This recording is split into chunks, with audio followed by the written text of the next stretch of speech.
Muy buenas tardes. El tema que vamos a desarrollar hoy pertenece al módulo de Patología y Diagnóstico 1, área de cirugía 1, técnicas quirúrgicas y anestésicas. Vamos a desarrollar ámbito y hábito quirúrgico.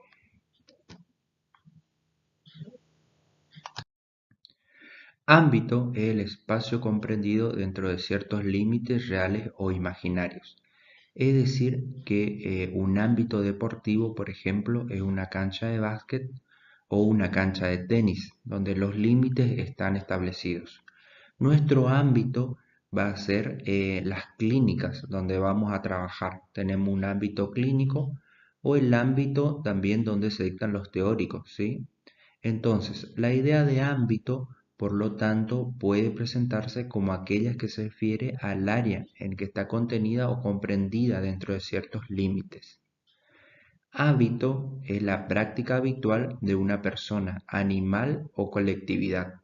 El uso más usual de hábito está asociada a la costumbre o rutina que se adquiere a partir de repetir conductas similares. Vamos a hablar de normas de bioseguridad en la práctica odontológica. Bioseguridad es un conjunto de medidas preventivas que tiene como objetivo proteger la salud y seguridad del personal de salud, que son los pacientes y la comunidad, frente a los diferentes riesgos producidos por agentes biológicos, físicos, químicos y mecánicos a los que están expuestos en ejercicio de la profesión.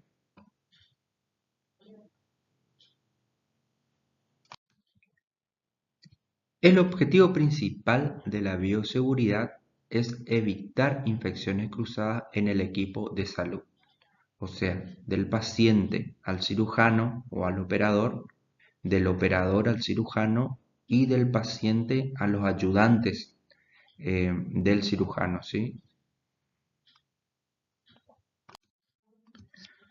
Los principios básicos de bioseguridad son universalidad, uso de elementos de barrera protectora, medios de eliminación del material contaminante. Universalidad se refiere a que a todos los pacientes tenemos que tomarlo como potencialmente infectado y de riesgo, o sea, a fin de reducir el riesgo de transmisión e infecciones durante la atención odontológica. Los usos de elementos de barreras protectoras. Bueno, aquí vamos a tener el lavado de manos, ¿sí? Vamos a tener ambos y el pantalón. Vamos a tener las botas que cubre zapatos, el, el gorro o cofia descartable, barbijo, gafa que son los protectores oculares, el camisolín y los guantes, ¿sí? Estos equipos de protección es a fin de evitar la exposición directa a sangre, saliva y otros fluidos orgánicos potencialmente contaminantes. El equipo de protección personal es imprescindible para evitar infecciones cruzadas. Dentro de eso vamos a tener ambo, ¿sí? El ambo gris, que es el que usamos para cuando venimos de la calle hacia la facultad, y para ingresar a las clínicas nos vamos a poner el ambo celeste. Un calzado adecuado, que sería un calzado con el empeine cerrado, ¿sí? Que no esté descubierto el empeine.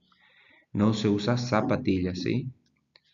Cofia de tela, cofia descartable, donde tenemos la cofia de Finocchieto para las mujeres y un gorro de tela para los varones. Si los varones usan pelo largo, también deben usar la cofia de Finocchieto, que sería el de las mujeres, ¿sí? Mameluco de tela impermeable hidrorrepelente o el camisolín, botas, cubre calzado, barbijo tricapa, guantes de látex, protector ocular, antiparras, mascarilla o pantalla de protección facial. El camisolín Tiene por finalidad evitar la contaminación de la ropa diaria durante la atención odontológica, ¿sí? Entonces evitamos que se contamine el ambo, ¿sí? Ese ambo después lo vamos a llevar esa contaminación fuera de las clínicas, ¿sí? Entonces con el camisolín evitamos esa contaminación.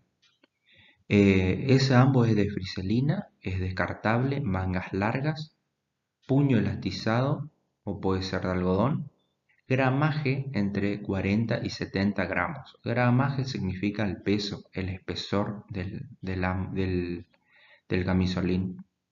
Y un modelo, ¿sí? Hay diferentes modelos. El que vamos a usar nosotros es kimono inverso, que tiene un cierre en la espalda. Cofia descartable y cofia de tela.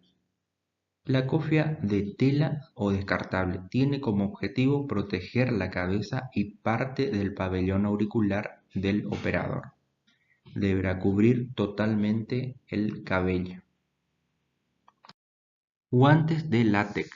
Tiene como finalidad prevenir la transmisión de microorganismos a través de las manos. Se recomienda su uso no más de 45 minutos, sobre todo cuando se manipula sangre, líquidos corporales. Cuando los guantes adquieren un color amarillo, hay que descartarlos de inmediato. Cubre calzados. Vienen de a pares, con tiras para atar y son descartables. El mameluco de protección biológica. Es una prenda de una sola pieza de tela impermeable de alto rendimiento, hidrorrepelente. Es un material completamente sintético, no tejido, de fibras de polietileno de alta densidad. Es una tela liviana, resistente al agua, la abrasión, la penetración de bacterias. Deberá ser holgada para favorecer los movimientos. Consta de una capucha, puño y botamanga elastizada. Se colocará sobre el ambo. Ahora más tarde vamos a ver cómo lo vamos a usar. Barbijos tricapa. Dispositivo de barrera para atención de pacientes durante procedimientos de rutina, sin riesgo de aerolización de partículas. Protege principalmente la mucosa nasal y bucal del operador y personal auxiliar. Este barbijo tiene una aislación unidireccional desde el interior hacia el exterior, ¿sí? Reduce el número de partículas, está compuesto por fibra de polietileno, un gramaje mínimo de la capa intermedia de 18 gramos y un gramaje mínimo de las capas interna y externa de 25 gramos. No posee un ajuste perfecto al rostro, que sería como una desventaja de este barbijo. Con respecto a este barbijo, a estos respiradores o máscaras, ¿sí? Están indicados en actos quirúrgicos en pacientes con enfermedades infectocontagiosas y procedimientos con aerolización. Filtran el 95% de las partículas inhaladas y exhaladas por el operador.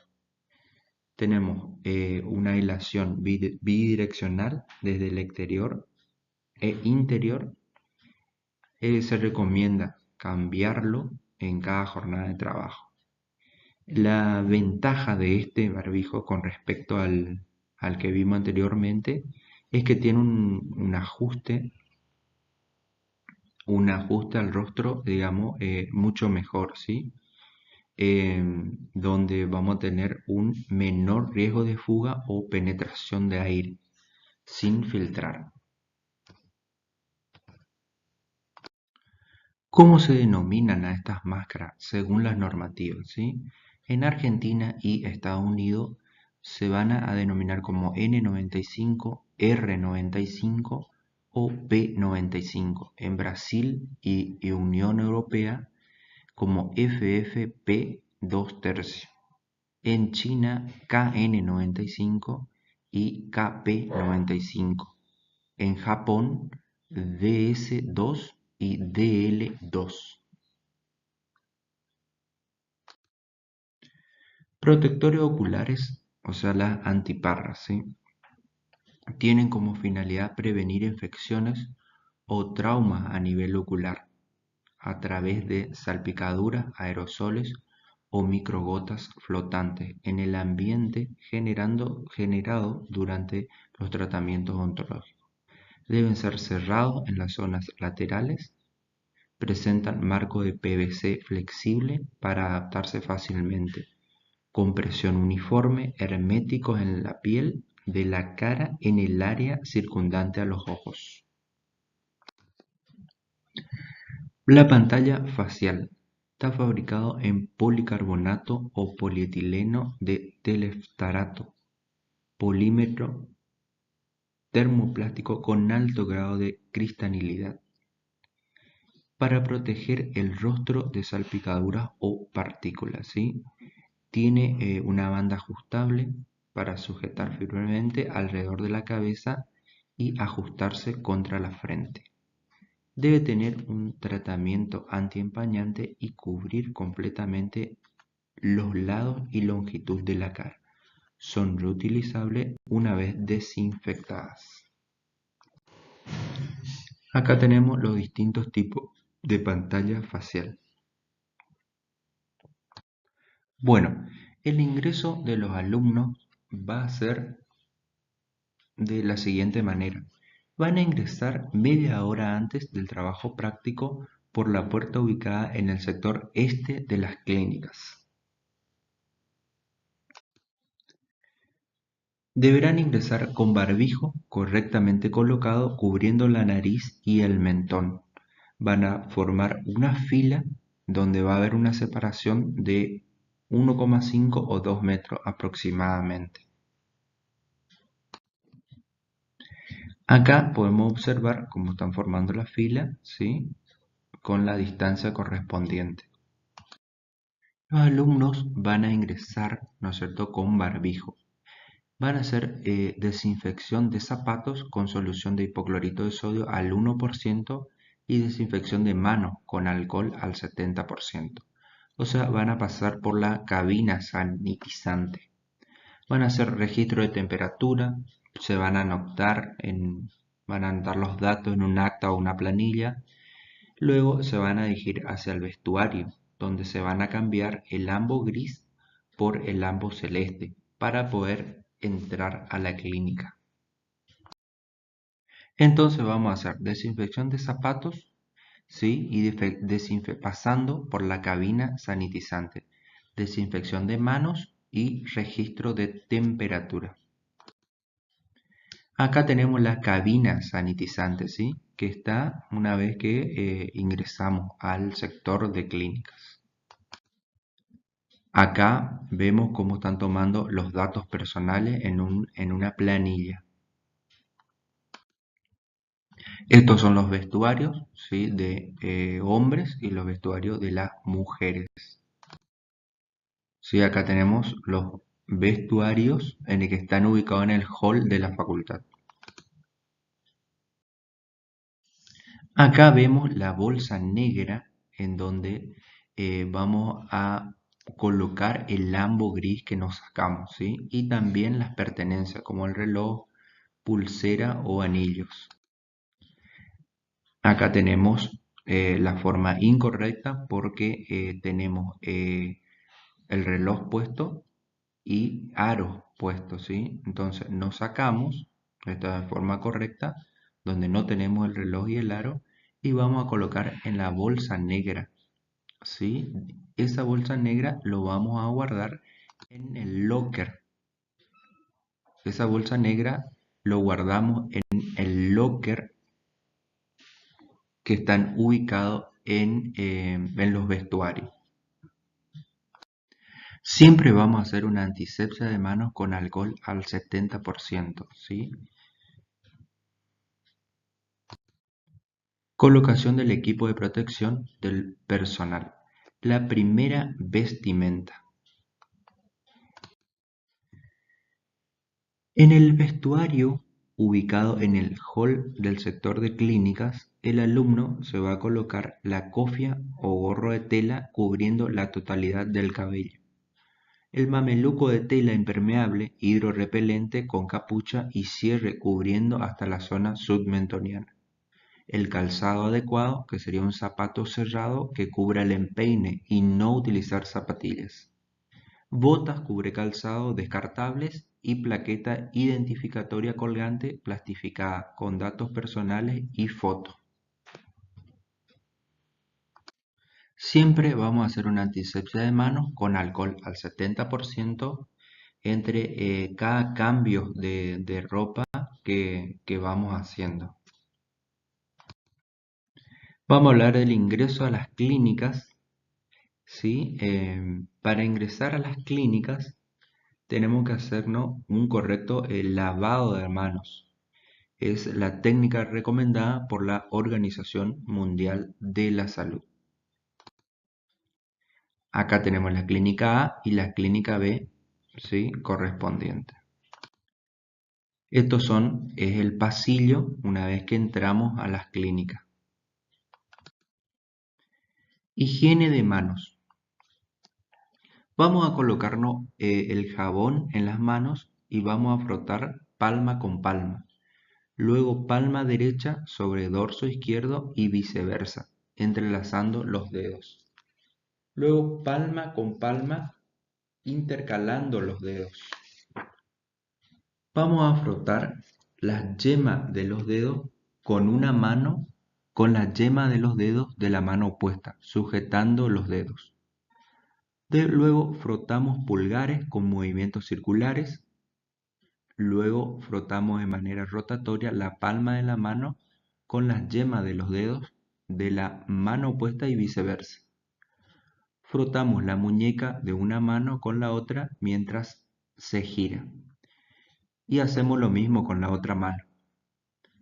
En cada uno de los pasos vamos a realizar por lo menos 5 veces, ¿sí?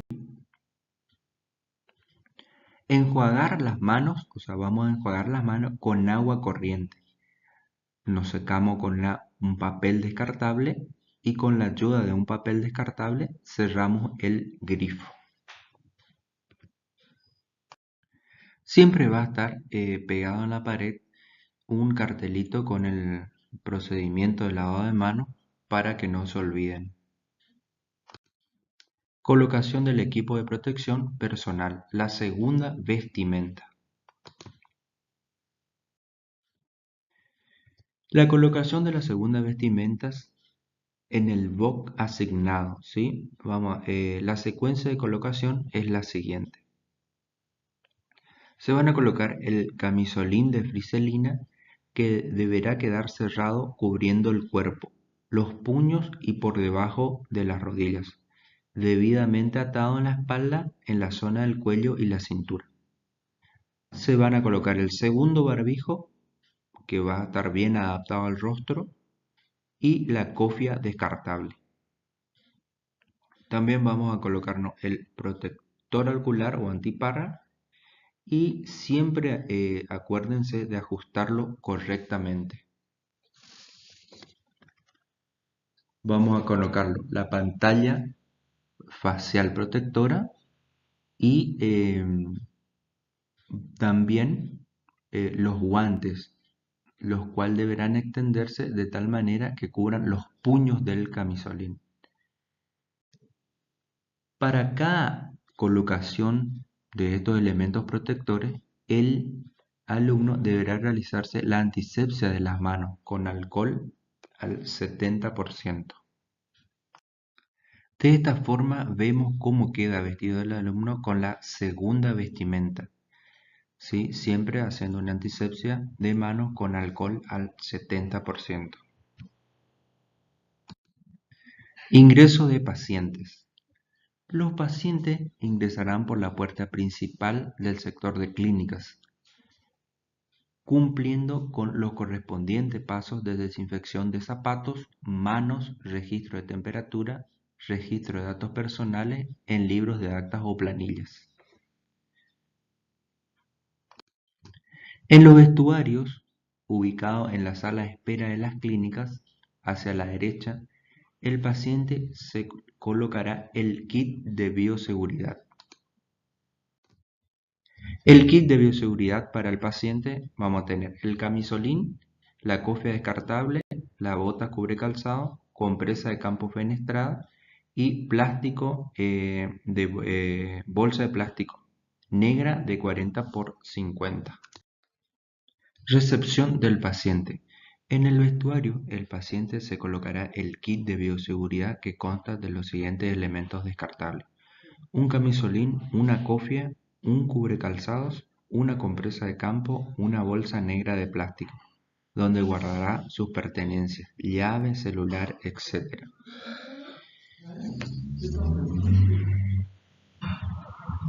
Ingresarán a la clínica, donde será recibido por un docente, quien indicará el número de box donde será atendido.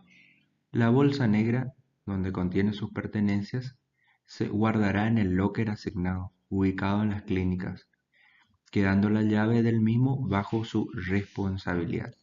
Luego de ser atendido, se retira el kit y lo descarta en la bolsa roja en el contenedor para residuos patológicos.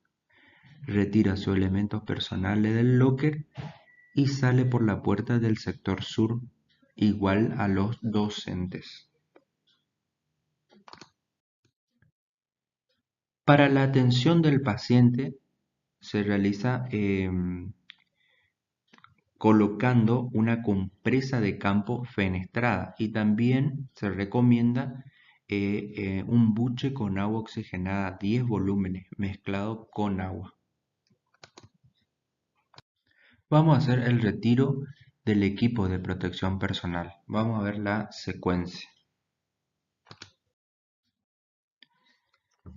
Se retira la segunda vestimenta en el box asignado y la primera vestimenta en el vestuario ubicado en el hall de las clínicas.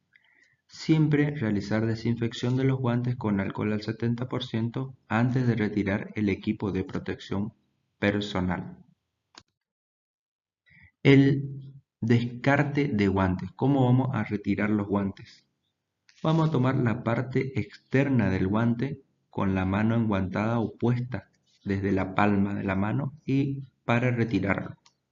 Sostener el guante quitado con la mano enguantada, luego en la zona de la muñeca deslizar los dedos de la mano sin guante debajo del guante restante y descartarlo en el pote con tapa hermética.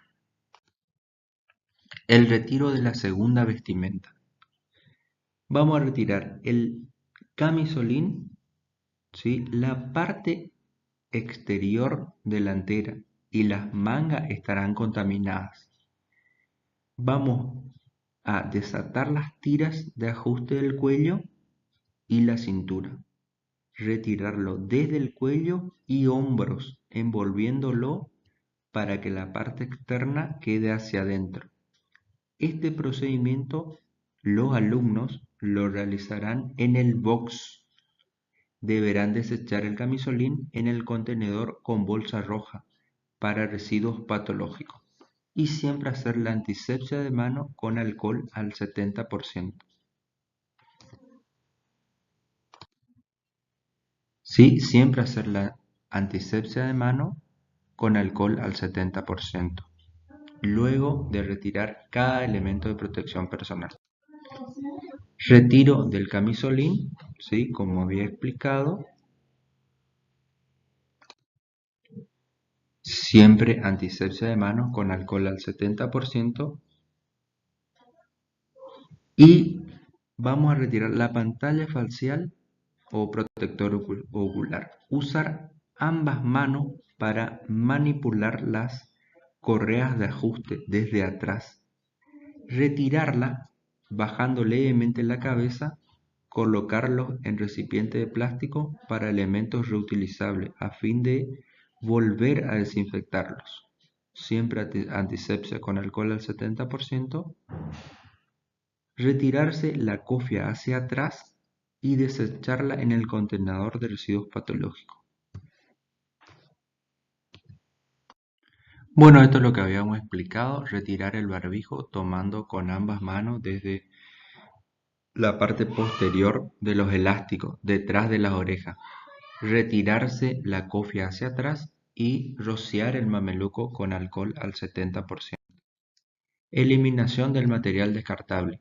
Desechar todo el material descartable contaminado en un pote de descarte con tapa hermética. Luego colocarlos en contenedores de bolsas rojas destinadas a residuos patológicos. El descarte del material punzocortante. Se los debe descartar en contenedores de paredes rígidas y rompibles y que no puedan ser atravesadas por los elementos punzocortantes. Pueden utilizarse para tal fin las botellas de gaseosa descartables, plástica con cierre a rosca. Estas botellas deben ser rotuladas como residuos patológicos. Los residuos patológicos deberán almacenarse en bolsas de color rojo de 120 micrones, rotuladas con el símbolo de riesgo biológico, fecha de recolección y pesaje, breve descripción del contenido, riesgo del contenido e indicaciones para su manipulación.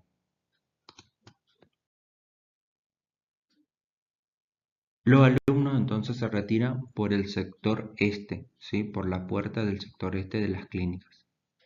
Y los docentes por la puerta de emergencia del sector sur. Algo importante es, luego de haber finalizado las actividades, se deben salir de las clínicas con el barbijo colocado y volver a descontaminar los zapatos para no trasladar virus desde el lugar de trabajo a espacios comunes. Bueno, en esta segunda parte vamos a hablar de planta quirúrgica, ¿sí?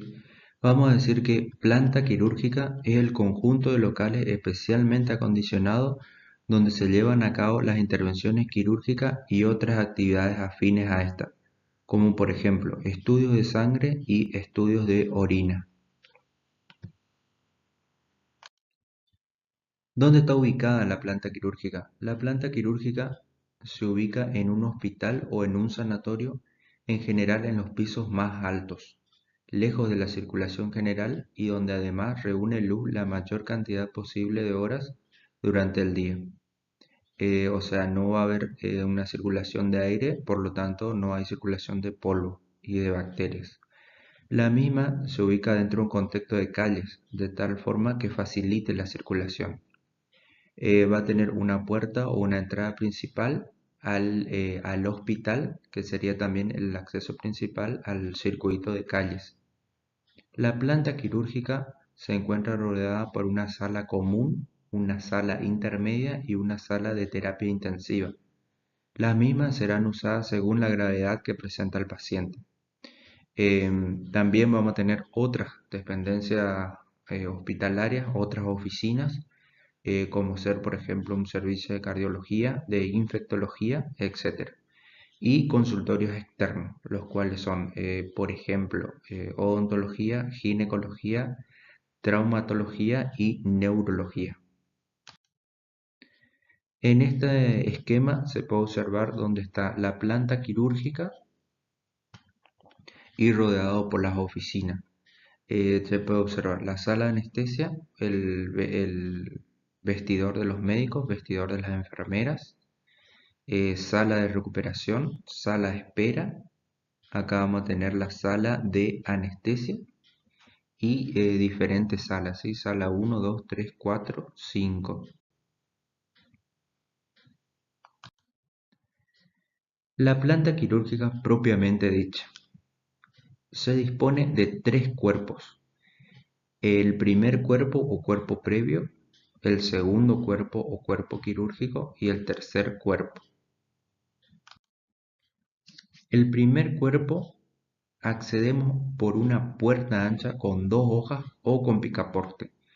Esas puertas pueden ser de vaivén. Por esas puertas van a ser donde van a ingresar las camillas. También vamos a encontrar una sala de enfermería, que es donde se cambian las enfermeras. Sala de esterilización, donde vamos a encontrar las estufas y autoclaves.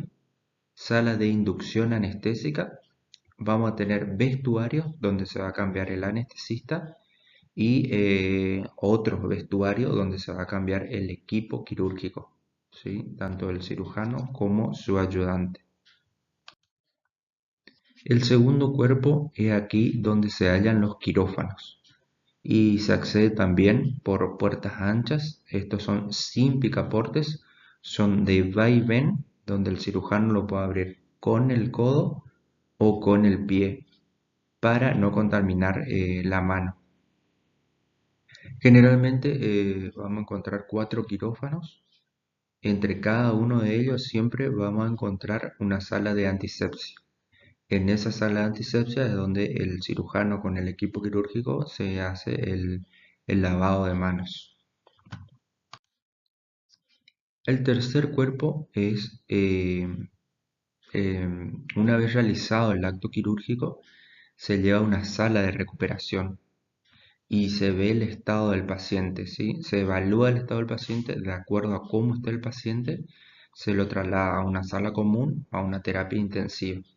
Si el paciente fallece en la cirugía, se lo lleva directamente a la morgue. Vamos a hablar de quirófano. ¿Qué es un quirófano? El quirófano es un local especialmente acondicionado donde se llevan a cabo las intervenciones quirúrgicas. ¿Cómo se clasifican? De acuerdo a la asepsia, vamos a tener de asepsia extrema, de asepsia corriente y un quirófano de cirugía séptica. El de asepsia extrema son muy costosos y se emplean para cirugía que requieren este tipo de asepsia, por ejemplo, una cirugía neurológica.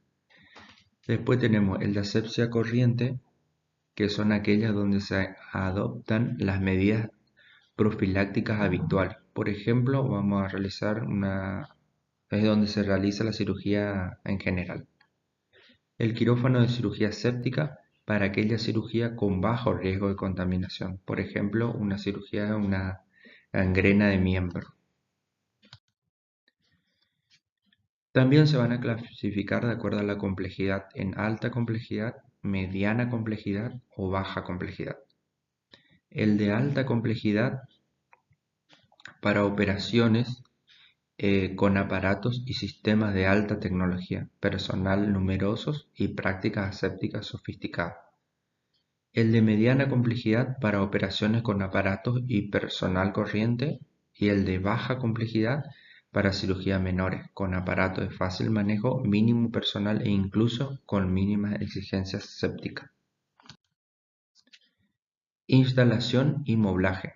Tenemos la estantería, que estas están las cosas que pueden asistir al paciente, como por ejemplo vamos a encontrar gasas, venda, antiséptico y termómetro, etc. También vamos a tener repisas, mesas donde están los instrumentos y los materiales, otros bancos para los operadores, vamos a tener aparato para anestesia general, electrobisturí, tubos de oxígeno y cajas metálicas, entre otras cosas. El equipo quirúrgico está compuesto por personas revestidas asépticamente, ejecutoras directas de la operación. Está formado por el cirujano, el primer y segundo ayudante y la instrumentadora. En sentido más amplio, está compuesto también por algunos miembros no vestidos asépticamente, los cuales varían según la característica de la operación. Por ejemplo, tenemos una enfermera, anestesista, hemoterapeuta, un radiólogo. Bueno, ¿cuáles son las funciones del cirujano, primer ayudante, segundo ayudante e instrumentadora? El cirujano es el jefe del equipo quirúrgico y el responsable de la operación frente a los familiares, tanto ética como jurídicamente. Va a tener un criterio flexible, debe poseer gestos pulcros, evitar gestos y movimientos inútiles, dar explicaciones precisas con voz alta y clara, no debe desperdiciar el material quirúrgico, no realizar maniobras a ciegas, no realizar maniobras incompletas, tomar decisiones en forma ordenada y no cercar sangre sin necesidad, porque denota inseguridad. El primer ayudante es la segunda autoridad del equipo y posee un papel activo. Debe conocer la cirugía que va a emprender el equipo quirúrgico y colabora con el cirujano, ¿sí? Seca sangre durante el acto quirúrgico, maneja las pinzas hemostáticas, corta cabos de ligadura simple y facilita la tarea del cirujano, ¿sí? El segundo ayudante posee ya una actividad más pasiva.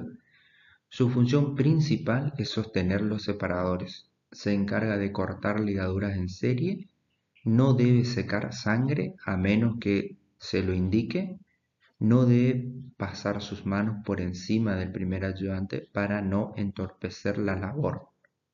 En caso que la maniobra operatoria lo requiera, puede ayudar al primer ayudante, ¿sí? La instrumentadora es la encargada de la recepción y entrega de instrumentos durante la cirugía.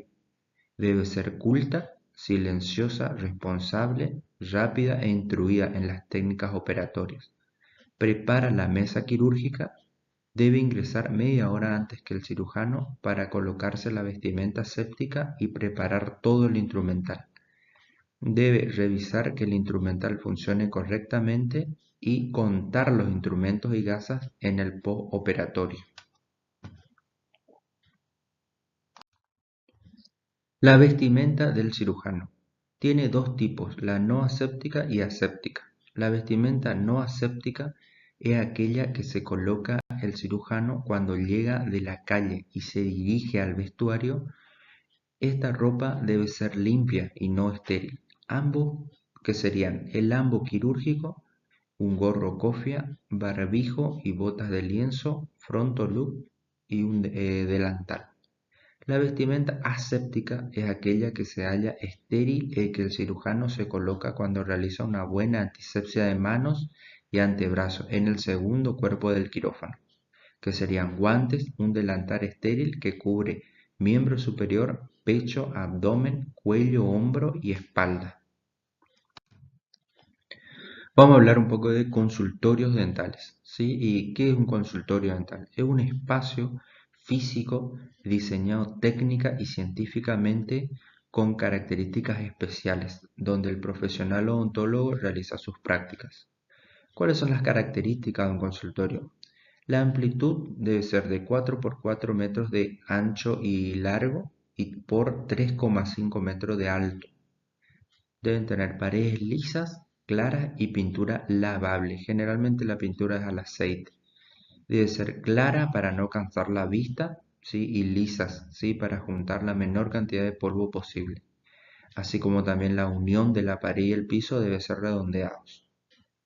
Techo liso, que igual color que las paredes se recomienda. Un piso de mosaico donde las uniones sean perfectas. También es para juntar la menor cantidad de polvo posible. La ventilación, el acondicionador de aire cerca del piso y el extractor cerca del techo, donde la circulación se da en forma circular ascendente, ¿no es cierto? Después tenemos la iluminación, donde tenemos una luz natural, que es la luz solar, que va a entrar por la ventana, ¿sí? Siempre vamos a tener una ventana en el consultorio. Una ambiental, donde tenemos los fluorescentes colocados en paredes enfrentadas y de preferencia en la unión del techo con la pared. También los iluminadores propiamente dicho, donde tenemos una luz celítica y luz frontal. Por ejemplo, un frontolux. Una temperatura ambiente de 18 grados. El consultorio dental tipo es el consultorio común y corriente, donde vamos a encontrar un sillón, una salivadera, una luz, platina, compresor, aparatos de radiografías, es decir, cuenta con lo mínimo e indispensable donde se realizan ciertas cirugías, operatoria dental, endodoncia. Son cirugías menores, por ejemplo, una extracción simple. Después tenemos consultorio dental tipo adaptado. es el consultorio en el cual se le incorporan otros elementos que le son característicos. Cuenta con una mesa quirúrgica donde se coloca todo el instrumental, electrobisturí, equipo de hemosucción con consola portátil, equipo de reanimación, tubo de oxígeno, mesas accesorias. La luz debe ser blanca y no producir sombra, que generalmente es la luz cialítica, ¿sí? Que una luz blanca no produce sombra, es una luz fría. Se realizan cirugías medianas, por ejemplo, eliminación de quistes, frenectomía, extracción de dientes retenidos. El consultorio dental adaptado especializado. La diferencia con el consultorio dental tipo adaptado es que en este consultorio se realizan solamente cirugías en relación con otras especialidades odontológicas, como ser colocación de implantes, ortodoncia, terceros molares retenidos, una apicectomía. ¿Sí? Por ejemplo, para la colocación de implantes vamos a necesitar un fisiodispenser, ¿sí? Que es otro aparato, para ortodoncia otro tipo de muebles. ¿Sí?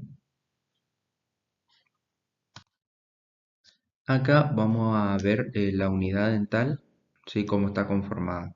Vamos a tener un sillón odontológico que es regulable en altura y también el respaldo se regula así, hacia adelante y hacia atrás. Tenemos el asiento, el respaldo y un cabezal.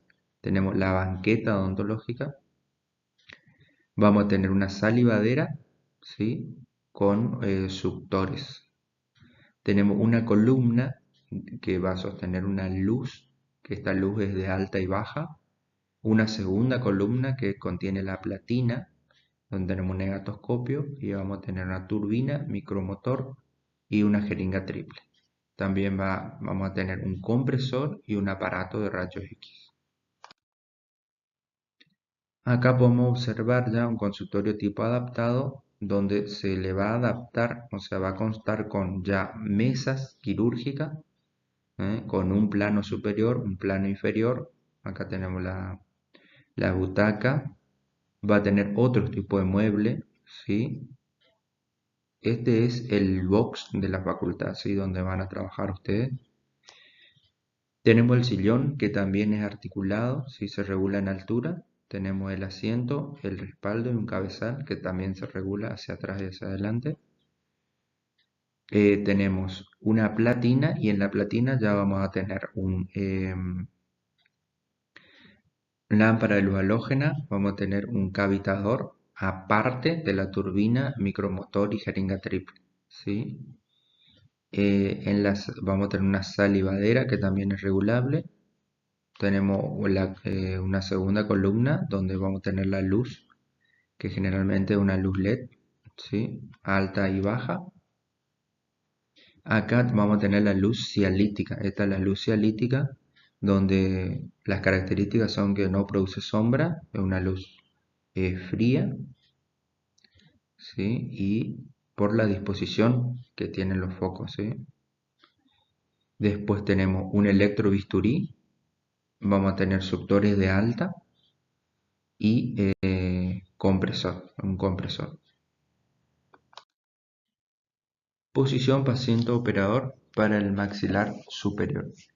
El cabezal debe estar siempre a la altura del hombro, ¿sí? Para la anestesia para el maxilar superior. La posición es la misma tanto para la arcada derecha como la izquierda. Entonces, las superficies oclusales a la altura del hombro del operador, paralelo al piso. El respaldo y asiento forman un ángulo de 135 grados. El operador se ubica por delante a la derecha, mirando en sentido opuesto al paciente. Para el maxilar inferior, la posición varía para hemiarcada derecha e izquierda.